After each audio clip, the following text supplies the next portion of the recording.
Good morning to all. Myself, Dr. TV Nagaraju. I am working as an associate professor, Department of IT, MLR Institute of Technology, Hyderabad. In the today's session, we are going to discuss about abstract class in Java. What is an abstract class? What is the use of this abstract class, and how do we provide implementation for these abstract classes? Move step by step. Before going to discuss abstract class, first of all, you need to know one concept, that is abstract method. Abstract method. What is mean by abstract method?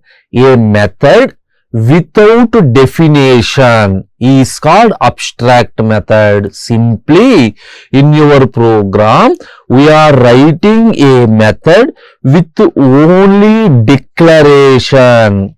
Only declaration in the sense without definition or without implementation or without body. Such methods are called abstract method. Now, you need to know one more definition. Concrete method. Concrete method in the sense a method with definition. Exactly reverse one. A method with definition is called concrete method. Okay. Right now you know what is the difference between abstract method and concrete method. And remember, before this method, must ensure you need to use the keyword abstract. Before the method declaration, if you use the keyword abstract, suppose abstract void display of semicolon, this is called abstract method. This is called abstract method. If you are not mentioned this one and you are providing definition, that is called concrete method. Now, coming to my topic, abstract class. What is mean by this one? A class which consists of at least one abstract method is called abstract class. Clear? A class can consist of any number of abstract methods. A class can consist of any number of concrete methods. That is not a problem. If a class consists of at least one abstract method, such a class is called abstract class. Along with this abstract method, you can have any number of concrete methods also. And one more important, the class is must and should be declared with the keyword abstract. If you make one class as the abstract class, then you make sure that the class is declared as abstract class. Okay, fine. Now, the most important thing, in your program, you are created some abstract class.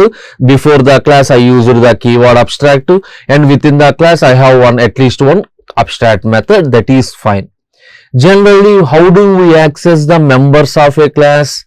By creating an object. But abstract classes, it is not possible to create an object. It is not possible to create an object for the abstract class. Simply why? Why it is not possible to create an object? So, you know the basic thing.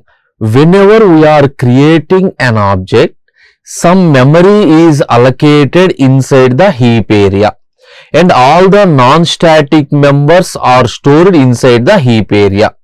Assume the class consists of an abstract method. Anyway, that abstract method is also stored inside that particular heap area.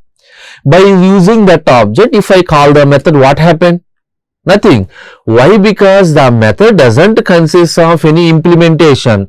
That means you are calling the method without any body. That is not possible. So that's the reason it is not possible to create object for abstract class. Okay. Anyway, you know the concept, object oriented programming principle, abstraction.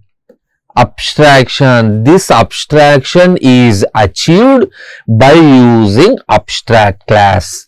And in the same way, abstraction is achieved by using interfaces also. That is extension of this one. Right now, see this one. Abstract classes is abstraction is achieved by using abstract class. Now, we will discuss the same thing by considering one example program. Then you will get some idea. Assume this is my example. You can take any one example. This is an abstract class.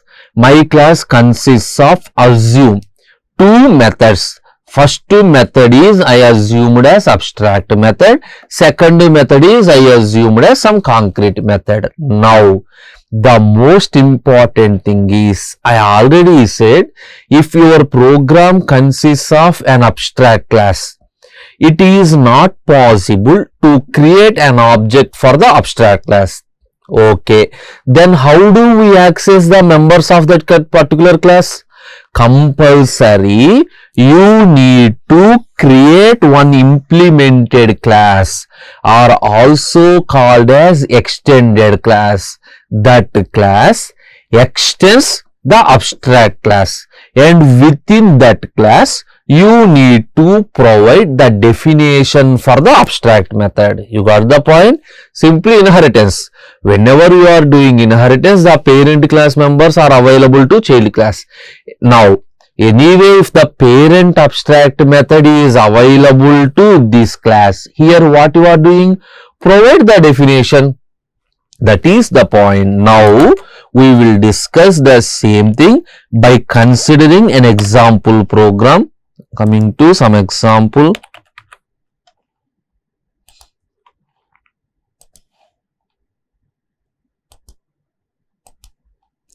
Import java.util.star class some sample. Within this class, what is my aim?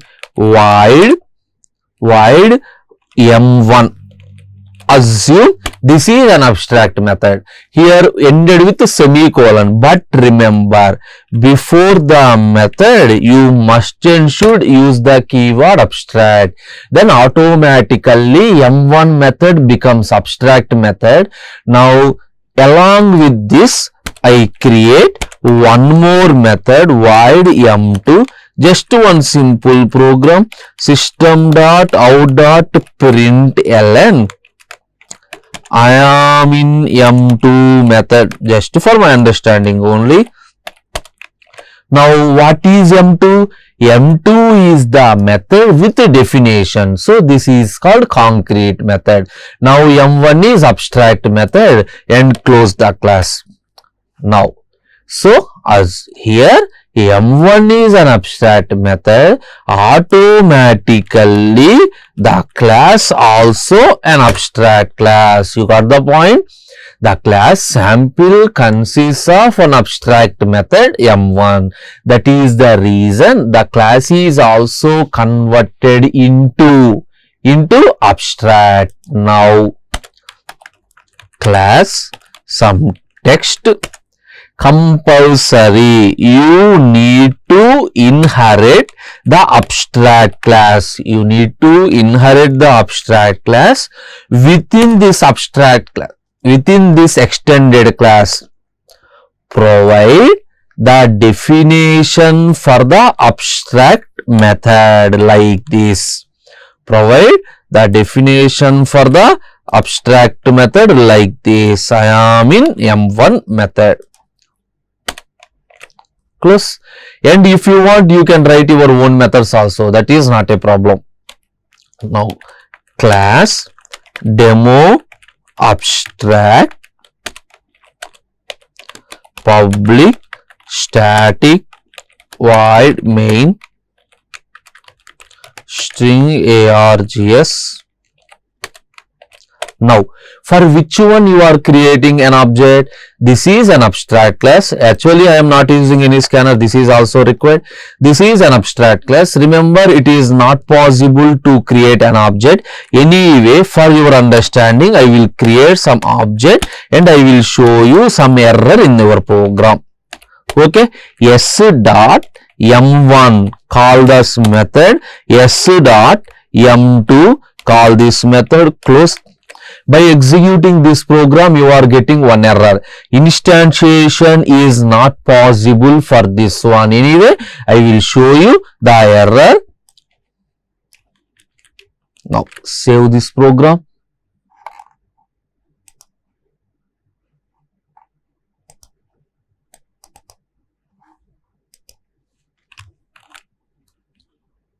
Dot Java demo abstract dot Java. Now go to D drive, open command, Java C demo abstract dot Java, press enter. Now see this one, sample is abstract, cannot be instantiated. You are getting error, right? So that is, now what you are doing, you need to create an object for the extended class, and by using that class we can access the methods. By using that class you can access the methods. Now execute. See this one, there is no error in the program. Now first whenever I am calling, it displays m1 method and it displays m2 method. Now you understand, this is the concept of abstract class. This is the concept of abstract. Now finally coming to the conclusion, what we discussed, the difference between abstract method and concrete method. Simply a method without body, or a method without implementation, or a method without definition is called abstract method. A method with definition is called concrete method. If a class consists of at least one abstract method, such a class is declared as abstract class, and must and should, if a program consists of an abstract class, must and should you need to create one more class. That class extends this abstract class and provide the definition. Remember, suppose if this class does not provide the definition, anyway this class extends the abstract class, but if it is not providing the definition, again this class also becomes abstract class. Again you need to write down one more class. You got it? Until you provide the definition, that is an abstract class. This is the concept of abstract class. Thank you very much.